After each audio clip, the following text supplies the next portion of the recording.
Estudo aponta a ligação entre 542 casos de câncer e água com agrotóxicos no Paraná. O trabalho é de pesquisadores da UniOeste, Universidade do Oeste do Paraná, e da Universidade Americana Harvard, que foi publicado na Environment International, onde são publicados artigos científicos. A gente vai conversar agora sobre esse estudo com a Carolina Panis, ela que é bioquímica, pesquisadora da Universidade do Oeste do Paraná, UniOeste, e que coordenou esse estudo. Olá, Carolina, bom dia, seja bem-vinda.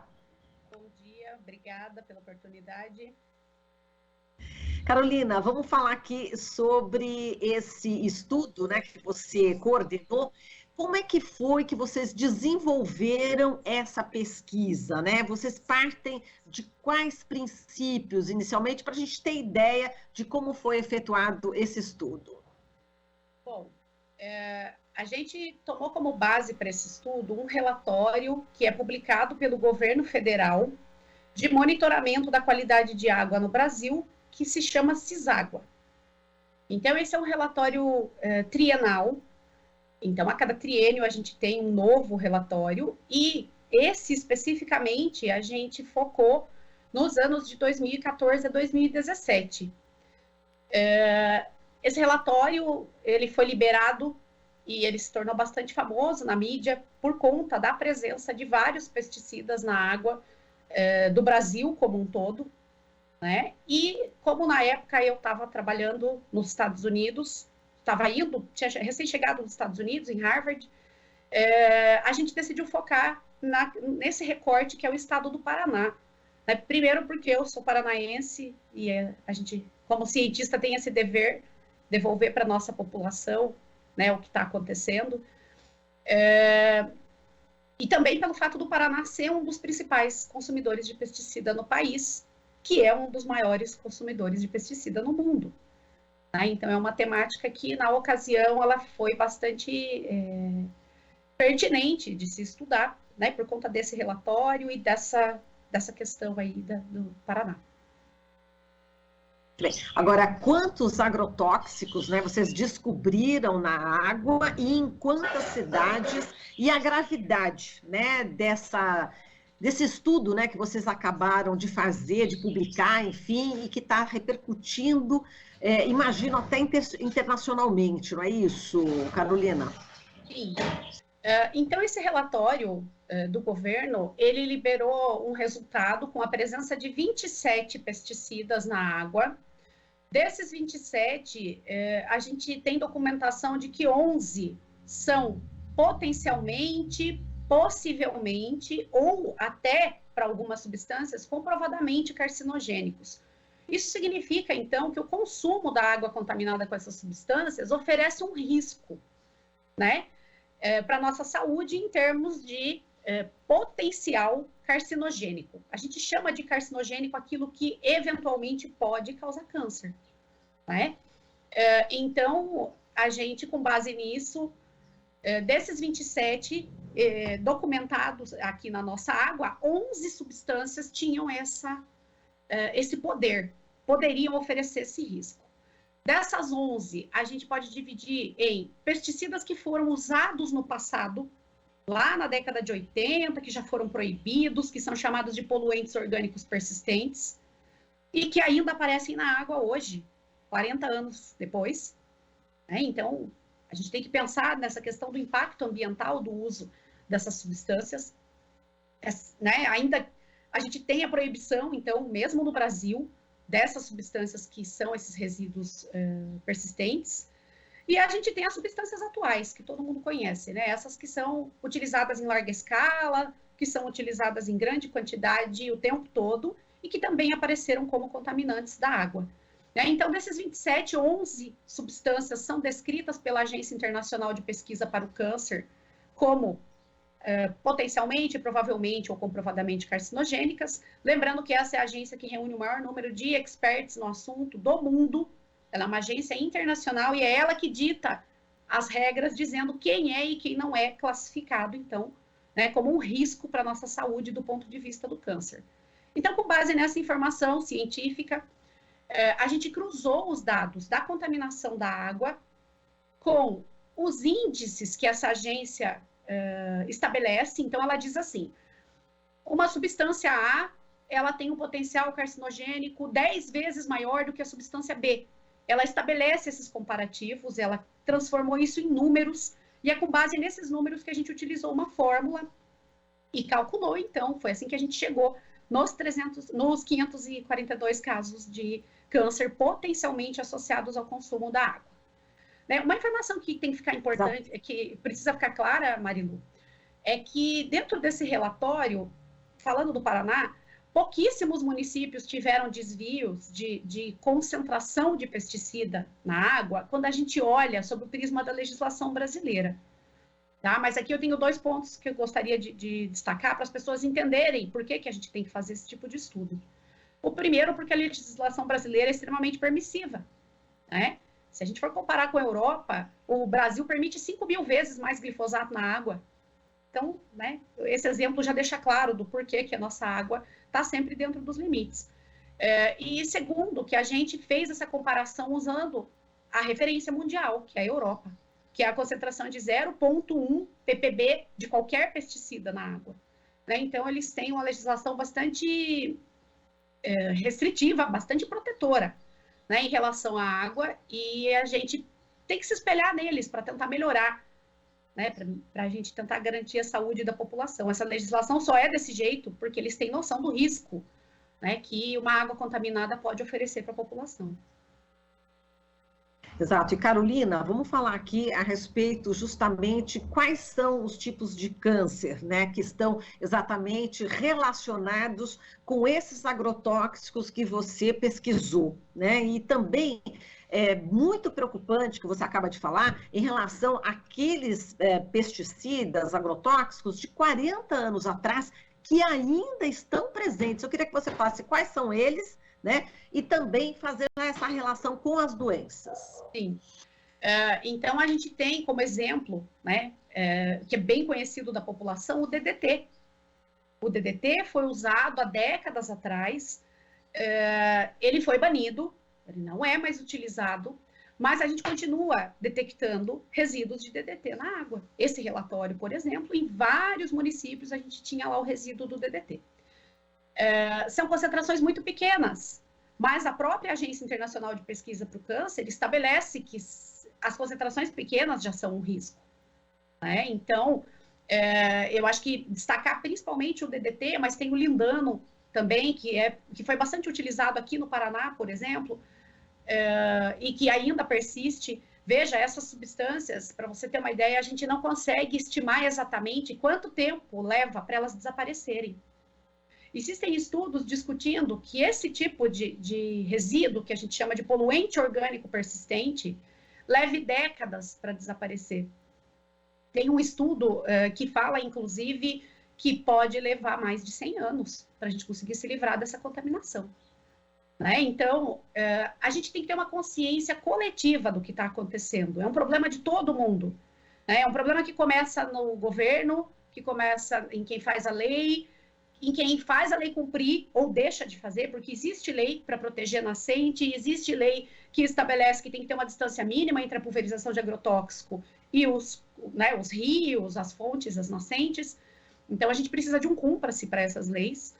A gente precisa de educação, porque se a gente se educa, e eu acho que esse é o grande objetivo do cientista, mostrar esse tipo de dado, justamente para que a população tome consciência de que ela tem que agir de um modo diferente.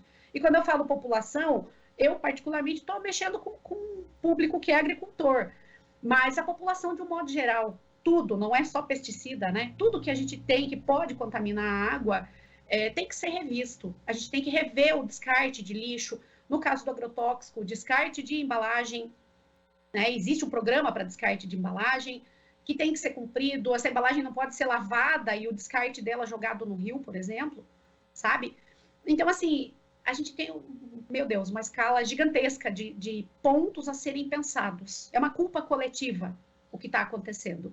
E o ponto que eu acho que é o mais importante, a gente não tem hoje uma tecnologia para tirar esse pesticida da água. Tá? Então, a gente tem que ter essa consciência de que precisa olhar para trás. Não dá para ficar permitindo um monte de pesticida, né? Autorizando um monte de pesticida. E não dá para deixar de cumprir essas leis de proteção da água.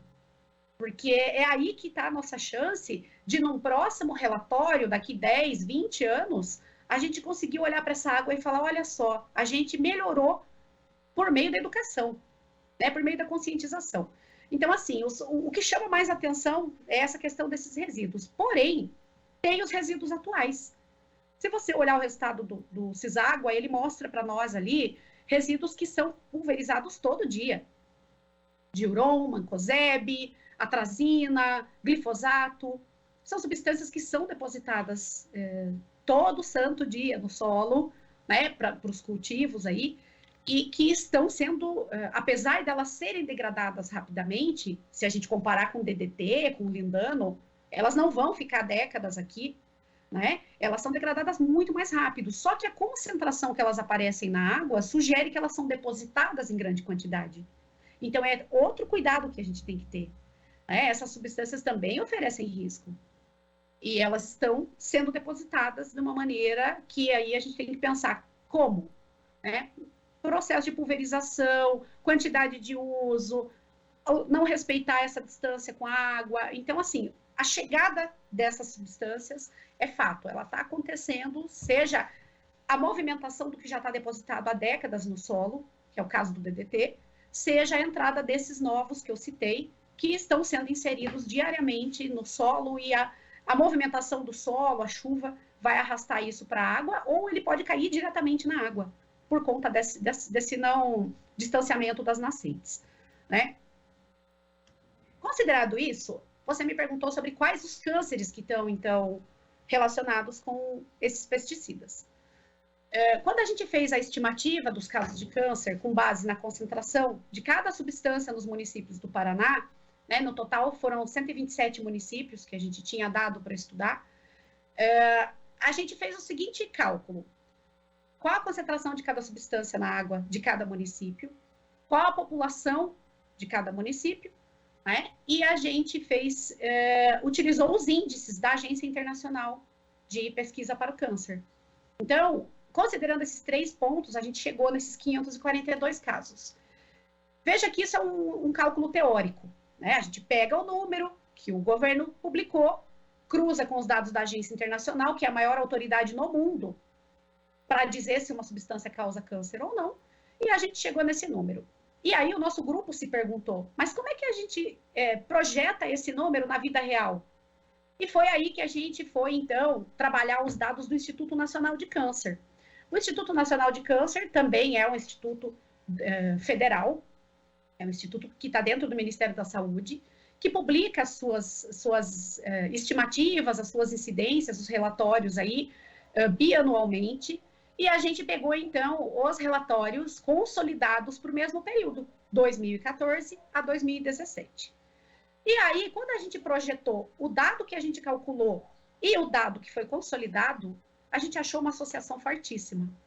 Todos os municípios que tiveram contaminação mais alta, ou seja, que tiveram maior número de casos de câncer calculados, consolidaram maior número de casos de câncer no Instituto Nacional de Câncer.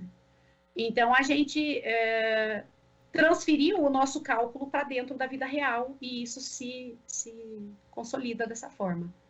E aí, câncer de mama, câncer de tireoide, câncer de bexiga seriam os principais cânceres que estão associados com essas substâncias e que foram consolidados no nosso estudo como os mais comuns e mais associados com a contaminação da água.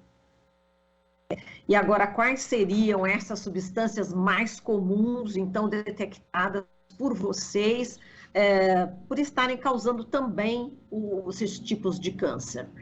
Sim, as substâncias que resultaram no maior número de casos de câncer, né, na nossa estimativa, foram o diuron, mancozeb e glifosato. São as substâncias que são utilizadas atualmente.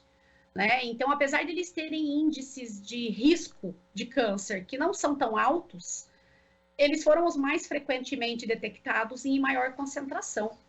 Mesmo eles não excedendo a concentração permitida pela legislação brasileira. Veja que interessante. Se a gente olhar esse relatório, Marilu, a gente vê que a concentração de 98%, 99% dos municípios está ok em relação à legislação brasileira. Só que, independente desses números, a gente não tem que olhar o limite máximo permitido na legislação, a gente tem que olhar o risco que isso oferece para a saúde. Então, eu tenho que olhar do ponto de vista da Agência Internacional de Pesquisa para o Câncer. Eu tenho que olhar a partir desses índices. Qual o risco que a população recebe quando ela toma essa água contaminada?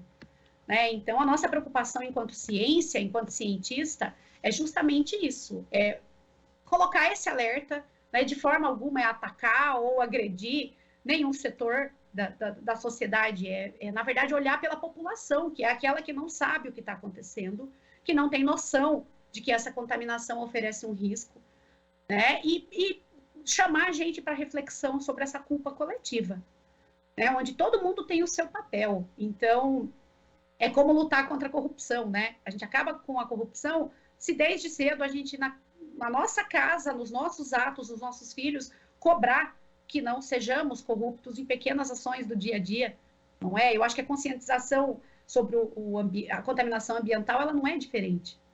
Então, a gente tem que fazer isso porque o reflexo está aí. Quem não fez isso há 40 anos atrás, deixou de presente para nós essa contaminação, que vai ficar aí por muitas décadas ainda. Exato, a gente tem aqui, Carolina, nossa colunista, Larissa Mies Bombardi, frequentemente ela vem aqui ao jornal e ela denuncia há muito tempo, como você já sabe, essa tragédia brasileira, né? Agora, esses índices, né, que são permitidos aqui no Brasil, que são infinitamente maiores do que na União Europeia, como é que a gente consegue fazer com que a gente tenha esse mesmo padrão europeu, a gente não seja um sub-humano, como diz a Larissa sempre, parece que nós aqui no Brasil somos considerados sub-humanos. Enfim, qual que seria, por exemplo, qual que é o papel também da Anvisa nesse caso, né? Qual que é o papel do IBAMA, enfim, qual é o papel do Ministério da Saúde? A gente está aqui, você falou para a questão da proteção da população, mas é preciso também falar sobre a responsabilidade desses órgãos governamentais e também, como você falou, também do próprio legislativo, não é isso? Quer dizer, como é que pode, quando é que a gente vai transformar, né, essas medidas, né, que são absurdas, esses limites que são permitidos aqui no Brasil, quando é que a gente vai diminuir esses limites? O que você acha que é preciso, Carolina? Vontade. A gente precisa de vontade de quem faz as leis, de quem cumpre as leis, porque a gente não adianta simplesmente cumprir o que está aí, porque o que está aí é ruim, né? A gente tem uma legislação extremamente permissiva, você citou a Larissa Bombardi, leitura frequente na vida de pessoas como eu, que estuda esse tema, ela é fantástica, ela é uma referência, e ela fala que quando a gente vende nossa soja, o nosso milho, a gente está vendendo a nossa terra, a nossa água. E eu tenho essa fala dela como uma verdade, e toda vez que eu vou falar sobre esse assunto, vem isso na cabeça. Né? A gente não tem pudor em contaminar o nosso país e isso vai para fora, a nossa água está indo junto, né? A gente exporta soja, exporta milho, bate recordes anuais, todo ano a gente supera as marcas, né, de exportação de commodity, e a gente tem que refletir sobre isso. Ninguém é contra o país arrecadar recurso, a gente não está falando disso. A gente está falando que isso tem que ser feito de uma maneira consciente, de uma maneira que não prejudique a população, né, menos favorecida, porque a água vem para a torneira do rico e do pobre, é a mesma água, né? Mas em relação à legislação, é uma questão de rever. Anvisa tem a sua regulamentação voltada para N coisas, né? Mas eu acho que essa questão do pesticida, ela bate muito em cima de Ministério da Agricultura, de IBAMA, de outros órgãos que cuidam dessa questão ambiental. Eles que tem que partir deles essa cobrança para que exista uma legislação um pouco mais apertada, uma fiscalização da contaminação. E, claro, não dá para todo dia liberar um agrotóxico novo. Né? Se a gente for por esse caminho, a gente não tem como estimar o risco, sabe? Vai fugir das nossas mãos isso. Imagine que eu estou olhando para 11 substâncias, né? A gente tem quantas aí? Mais de 1000. E aí?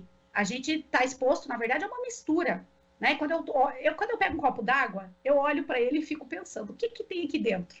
Eu sei dessas outras substâncias. E aquilo que a gente não sabe?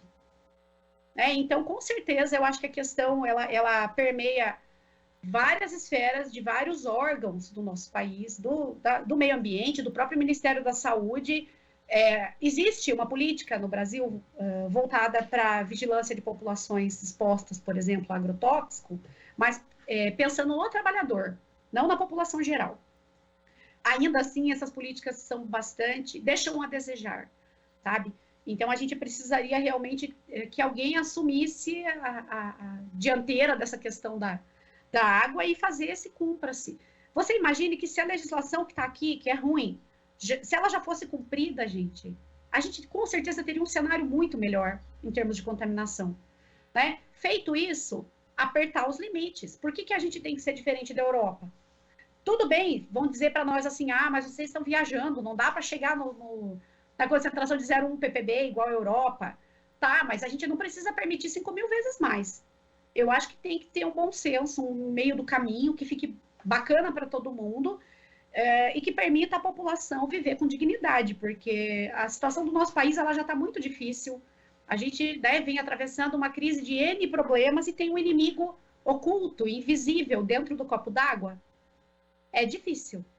Então, eu acho que tem que Ministério da Saúde e os órgãos competentes aí dessa parte de meio ambiente, que são vários, se mobilizar e revisar essa questão, porque a gente não eu acho, sabe, Marilu, que vai chegar uma hora que os próprios países que recebem os nossos produtos vão olhar e vão dizer, eu não quero com agrotóxico.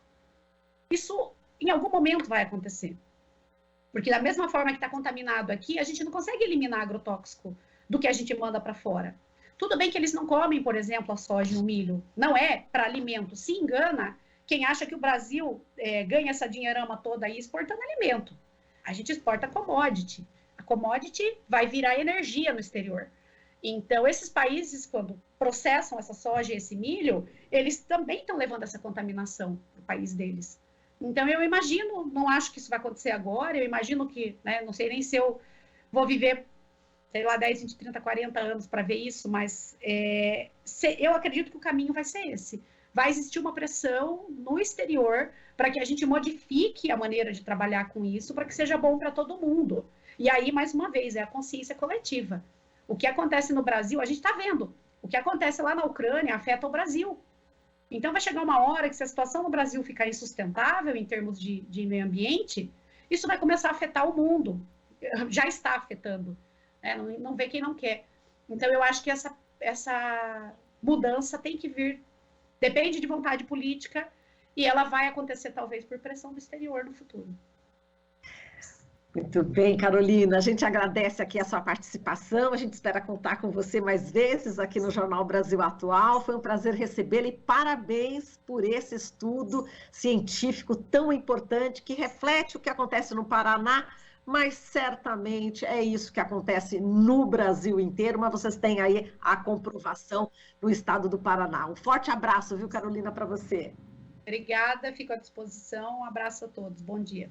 Bom dia. Falamos aqui com a Carolina Panis, bioquímica, pesquisadora da Universidade do Oeste do Paraná, UniOeste, que coordenou esse estudo. Você está ouvindo Jornal Brasil Atual.